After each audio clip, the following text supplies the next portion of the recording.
ஆஹா! நேத்து வச்ச சாம்பாருனாலும் கமகமன்னு வாசனையா இருக்குது. நேத்து வச்சதுன்னு யாராலயும் கண்டுபிடிக்க முடியாது. எப்படியோ இத சூடு பண்ணி மாமியார் கிழவிக்கு நாத்துக்கும் குடுத்துட்டு, இன்னைக்கு ஃப்ரீயா அம்மா வீட்டுக்கு போயிற வேண்டியதான். அம்மா வீடுனாலே எல்லாத்துக்கும் இஷ்டம் தாங்க. எப்படா போவோன்னு எதிர்பார்த்துக்கிட்டு இருப்போம். தாய் வீடு போலில்லை, இங்கு தாலாட்டால் இல்லை. ஆஹா! கமகமன்னு வாசனை. இப்ப 2 வரிஞ்சு கட்டிக்கிட்டு வந்துருவாங்க பாருங்களேன். பாருங்க பாருங்க வராங்க வராங்க பாரு. மருமகளே, என்னடி பண்ணிட்டு இருக்க? அதுவாங்க நேத்து வச்ச சாம்பார் இருந்தது, அதை நான் சூடு பண்ணிக்கிட்டு இருக்கணுங்க. அம்மா, வர வர இந்த அடிச்சு பண்றது கொஞ்சம் கூட சரியில்லை. அண்ணன் மதிய சாப்பாட்டுக்கு வருவான்னு தெரியும். அவனுக்கு பாருங்களேன், நேத்து வச்ச சாம்பாரை சூடு பண்ணி தராக. எவ்வளவு கொழுப்பு இருக்கு உங்களுக்கு. ஆமண்டி மக்கா, என் கையில சாப்பிட்ட வரை என் பையன் பொசு பொசுன்னு நல்லா இருந்தான் பாத்துக்கோ.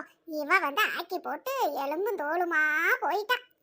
அம்மா, அதுக்குதான் நான் ஒரு ஐடியா வச்சிருக்கேன். இன்னைக்கு மதியம் நாம சமைச்சு அண்ணன்கிட்ட நல்ல பேர் வாங்கிடலாம். அண்ணனுக்கு பிடிச்சதெல்லாம் விதவிதமா செஞ்சு கொடுத்து இன்னைக்கு நாம சூப்பரா செஞ்சிடணும் பாத்துக்குங்க. மருமகளே, நிறுத்திடி முத அடுப்ப. இந்த சாம்பாரை கொண்டு போய் முத குப்பையில ஊத்து. இன்னைக்கு நானும் என் மவளும் என் மகனுக்காக விதவிதமா சமைக்க போறோம். என் கையில சாப்பிட்டு அவன் ரொம்ப நாள் ஆகுது. நீ முத இந்த கிச்சன் விட்டு வெளியே போ. நாம என்ன சொல்ல வரோம்னு இந்த கிழவி புரிஞ்சிக்காம இது பாட்டுக்கு பேசிக்கிட்டு இருக்குதே. சரி சரி, எப்படியோ செய்யிட்டோம். இன்னைக்கு நாம போய் கிளம்பலாம் அம்மா வீட்டுக்கு.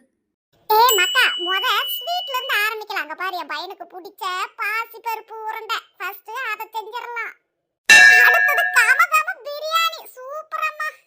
மட்டன் பிரியாணி, நாட்டுக்கோழி பிச்சு போட்ட ரசம். இன்னைக்கு ஒரே கமகமன்னு வாசனை தான். என் பையன் வந்து சாப்பிட்டுட்டு இன்னைக்கு நம்ம ரெண்டு பக்கத்து புகந்து தள்ளிடுவான் பாத்துக்கோ. இந்தாடி, விதவிதமா நானும் என் மவனும் சமைச்சு வச்சிருக்கோம். மதியம் என் பையன் வந்ததும் நாங்க சமைச்சோம்னு சொல்லி அவனுக்கு சோத்த போடு. ரொம்ப தேங்க்ஸுங்க நான் வந்து உங்ககிட்ட சொல்கிறதுக்கு முன்னாடியே நீங்கள் முந்திக்கிட்டே எல்லாம் சமைச்சு வச்சிட்டீங்க.